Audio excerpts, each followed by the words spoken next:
एक खबर सामने आती है कि गिलगित बल्तिस्तान में एक प्रोटेस्ट जारी है और प्रोटेस्ट जारी है उनकी डिमांड ये है कि हमें इंडिया के साथ रीयूनियन कर दिया जाए। बड़ी रैली निकली है जो कह रहे हैं कि कारगिल रोड खोलो और हमको अब उस तरफ लद्दाख से मिलना है।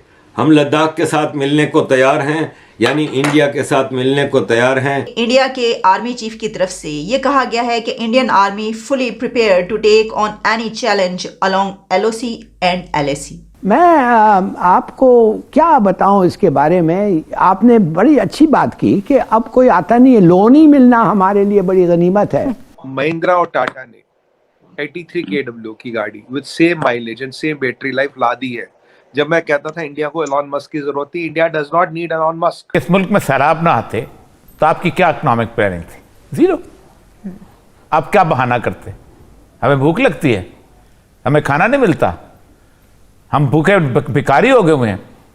आप जैसे एक्सरे लेके भीख मांगते हैं चौराहों के ऊपर, आप वहां जाके हमें हेल्थ फैसिलिटीज नहीं है, हमें पैसे दो। यूके का एक सैटेलाइट उन्होंने लॉन्च करने की कोशिश की थी, वो ऑर्बिट में नहीं पहुंच पाया। अब यूके वही है जो बोलता था कि dogs and Indians not allowed. अगर ये मुल्क लकड़ी का है तो ये लोग दीमक हैं, अगर ये लोहे का है ये लोग जंग हैं, अगर ये मुल्क इंसानी जिस्म की तरह है तो ये लोग उसके लिए कैंसर हैं। उसका जो गुलाम था कंट्री इंडिया, वो सैटेलाइट भी भेज रहा है, मिसाइल भी बना रहा है, और ये तो स्पेस में नहीं पहुंच पाए और इंडिया मून तक पहुंच चुका और मार्स तक पहुंच चुका।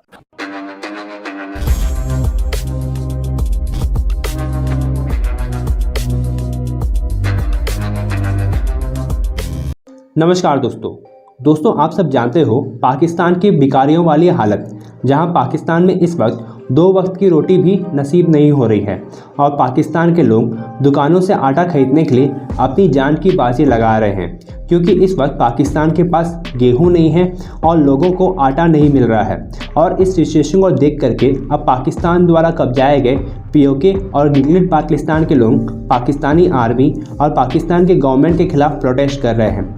वे अब चाह रहे हैं कि उन्हें भी भारत के साथ रीयूनाइट कर दिया जाए, ताकि उन्हें भी कश्मीर की तरह शांति और खुशहाली मिले। जिस तरह से भारत कश्मीर में डेवलपमेंट लेकर आ रहा है, उस चीज़ का असर उन्हें भी प्राप्त हो।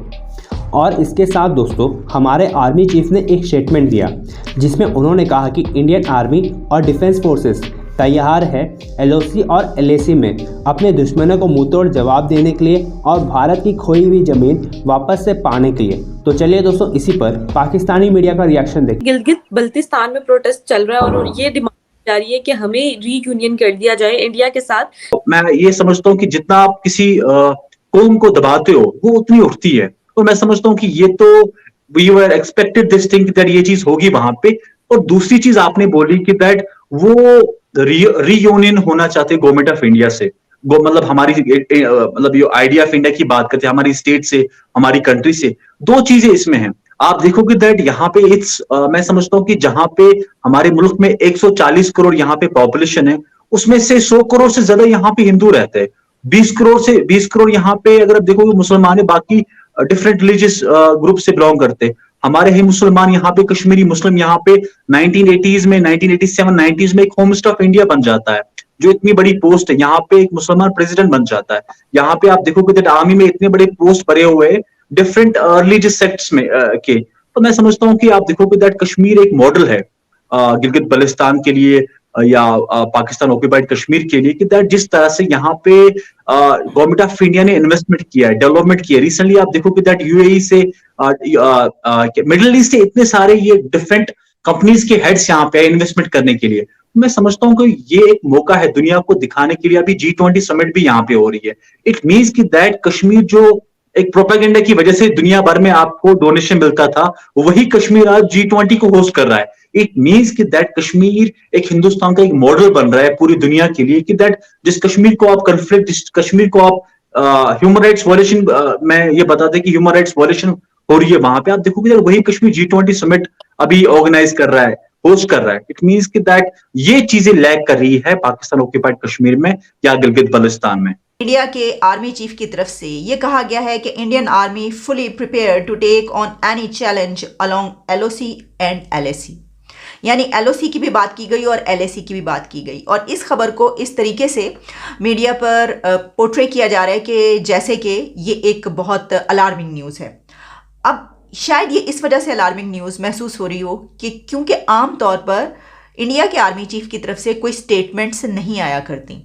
पाकिस्तान की तरफ से, हमारी तरफ से तो हम जानते हैं कि क्योंकि कई कई साल तक, डेकेड्स तक हमारी हुकूमतें रहीं, फौजी हुकूमतें रहीं, और काफ़ी अमल दखल और मदाखलत के ऊपर जो कुछ भी है आप सब जानते हैं। वो तो ठीक है कि ए पॉलिटिकल होने का नारा अभी लगाया गया, लेकिन हम ये जानते हैं कि इस तरफ से बयानात हों, स्टेटमेंट्स हों, वो चलती रहती है। लेकिन ऐसा भी होता है कि पॉलिटिशियंस की तरफ से भी ऐसी स्टेटमेंट्स आती हैं, ना सिर्फ पाकिस्तानी पॉलिटिशियंस की तरफ से बल्कि इंडियन पॉलिटिशियंस की तरफ से। लेकिन इंडिया जिसके आर्मी चीफ के नाम के बारे में भी शायद वहाँ के लोग भी नहीं जानते, उनसे पूछा जाए तो शायद उनको ना भी पता हो, तो उस तरफ से इस तरह की स्टेटमेंट आना शायद इस वजह से इसको इस तरीके से लिया जा रहा है। लेकिन जब हम इसकी गहराई में जाते हैं तो हमें पता ये चलता है कि इंडिया के आर्मी चीफ ने आर्मी डे से पहले एक जो प्रेस, आप कॉन्फ्रेंस कह लें, प्रेस ब्रीफिंग कह लें, उसके सवालों के जवाब में कुछ बातें की हैं।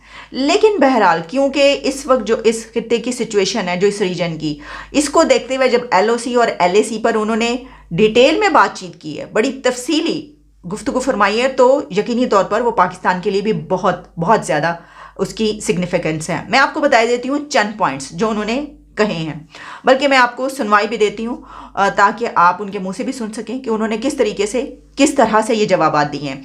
देखिए, एक तो ये कि उन्होंने ये कहा है कि I can tell you that Indian army is fully prepared to take and, कि ये बात कही जा रही है कि इंडिया और इजराइल की जो टाइज हैं वो मज़ीद गहरी हो रही हैं, और किस तरीके से जो इजराइल है वो पाकिस्तान के खिलाफ इंडिया की मदद कर सकता है। तो ऐसी जो फेसबुक पर इस तरह की मुझे वीडियोस भी नज़र आई, इसके बाद ये सर्च करते हुए, ढूंढते हुए कि अच्छा क्या चल रहा है इस वक्त, कि कोई ऐसी बात होती है, क्योंकि कारगिल के दौरान जो है उस वक्त भी अगर किसी भी कंट्री ने नहीं, लेकिन जो इजराइल था उसने इंडिया की मदद की थी उस दौरान भी। ये वाली भी मुझे उसी वीडियो में ये वाली इन्फॉर्मेशन मिली या चीज़ें मिल रही थी। तो इससे ऐसा लगता है, ऐसा दिखाई देता है, ऐसा पता चलता है कि क्या कोई हम किसी बिग आर्माजेडून या किसी बड़ी उसकी वो कोई प्रिडिक्ट कर रहे हैं, उसको कोई ऐसी चीज़ होने जा रही है इस खित्ते में, इस रीजन में। तो होने को तो कुछ भी हो सकता है। जैसे कि आपने देखा कि यूक्रेन और उसके दरमियान जो जंग शुरू हुई रशिया के दरमियान, वो खैर उसकी भी बातें काफ़ी अर्सा पहले से की जा रही थी। लेकिन अगर तो ये जो कंट्रीज़ हमारे इर्द गिर्द मौजूद हैं, जो सुपर पावर्स हैं, वो लड़वाना चाहेंगी तो फिर तो कोई रोक नहीं सकता। ठीक है, फिर तो चले हम आप देखेंगे कि ऐसे वाक़यात कॉन्टीन्यूसली होते चले जाएंगे कि एक नहज पर ऐसे पहुँच जाएँ कंट्रीज़ के। लेकिन जिस जगह पर इस वक्त इंडिया है, जिस तरक्की की एक बहुत ही कमाल के पॉइंट पर वो मौजूद है, खड़ा है इंडिया, मैं नहीं समझती कि किसी भी हाल में इंडिया ये चाहेगा किसी जंग में वो कूदे।